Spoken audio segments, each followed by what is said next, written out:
there are a lot of people that suffer from mental illness and suffer from depression and anxiety and schizophrenia. And a lot of people end up hating this world so much, it's so painful for them, they can't stand to live here anymore.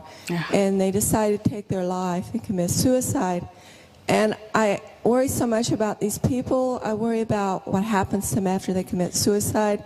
And I wonder if there's anything we can do or say to give them encouragement, to alleviate their pain. What kind of prayer we need to say for them to help them. Each one is different. Are you working with them? I just around people like that. I know people like that. Why are you around them? Are you a nurse? People I work with. Oh. People from my family. I mean, it's everywhere. Okay, just lend them an ear, huh? Mostly people need to talk or, like unwind their pent-up problem. And if you listen, it's already good, yeah? And nod it now and again, tell them to pray, tell them your experience, like in life, or somebody else's experience, or tell them to read my books, yeah? Or listen to my singing at least, and then it will lift their mood, and then you can talk to them about spiritual practice, okay? But when they commit suicide, do they go to hell? Do they have to suffer even more there? Yeah. It depends. So, trying to run away from the problem, they just dig themselves into a deeper hole. Yeah, that's it. Better not do it that way. Have to pay interest, even worse. People commit suicide. It's not like God punished them or anything, but when they commit suicide, that means at that time they are very low on self-esteem, or very low on hope, yeah? And in that state of mind, they're not going anywhere better. Do you understand me? Heaven is the making of a human happiness, okay?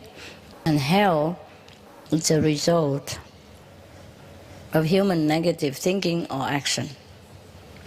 Yeah? It depends on where you want to go. Your thinking make you go where you are.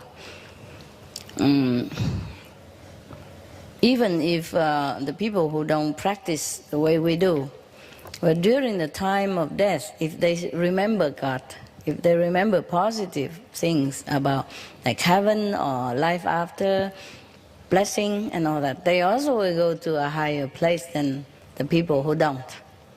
So the people who commit suicide, they were at the very bad point. You see?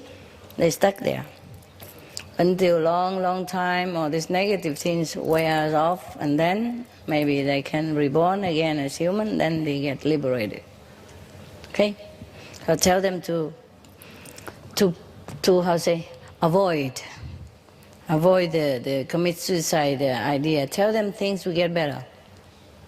Tell them give themselves a day, another week, another month, and see how things go. Yeah? Tell them if in the future, if you give them some more time, and if it doesn't get better, you still can consider commit suicide. Give it a little more time. Why not? Just say like that, okay? It's your life. Of course, you do what you want. But if I were you, I stick around for a while. See, maybe things will change. Things does change. And then give example of how things change to many people. Give the positive example, yeah? You have to read many positive stories, so get ready to tell them. Understand me? If you want to comfort them, you have to do research into this field so that you're prepared to tell them, so that you don't get stuck with them in their negativity even, yeah? Tell them, for example, there was a man in San Francisco. He have a house for dogs, yeah? And the dogs there are treated like guests. And he's a multimillionaire. And after he died, he left money all for dogs. Because when he was down and out on the street, he met a dog.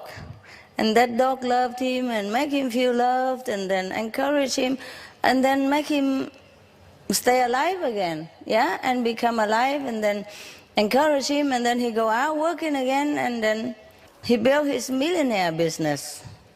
And that's why he loved dogs. And in his house, or the house that he built for the dogs are treated like the best guest in your house. Okay? Give him some experience like that. Or there was a Vietnamese, he's a millionaire in Vietnam, multi-millionaire in Vietnam, but when he gets to America, he has nothing. Yeah, for example. And then he worked in I told you many story, yeah? Search into this story or outside story. And then this Vietnamese guy, he just worked in the bakery of his cousin. And he don't go out, he don't have car, he just live at the back of the shop, Yeah, with the sponge bath, him and his wife, for 3 years long. So he saved money on bus, he saved money on rent, he saved money on electricity and water, he saved money on tax, he saved money on everything. He saved every penny they have. And at the end of 3 years, he bought the shop from his cousin and continued the bakery. And later, because he also saving, continue living on the back of the shop, not renting a house yet. Yes. And so after that, and then he keep expanding, and then he changed into other business, and he become multi-millionaire again in no time. Tell them all this kind of story, or a better story somewhere else, okay? Tell them that things always change. Things always change. Or tell them from your experience, like before you were what, and after you are what, okay? Or some of the disciples that you know, bring them in the picture, support your idea, okay? Right. It has to be a supportive, a real story. Make them, encourage them, make them see the future, hope. Yes, it's difficult, but if somebody talk to them, it might open their mind. Okay? Listen to their story and then talk to them.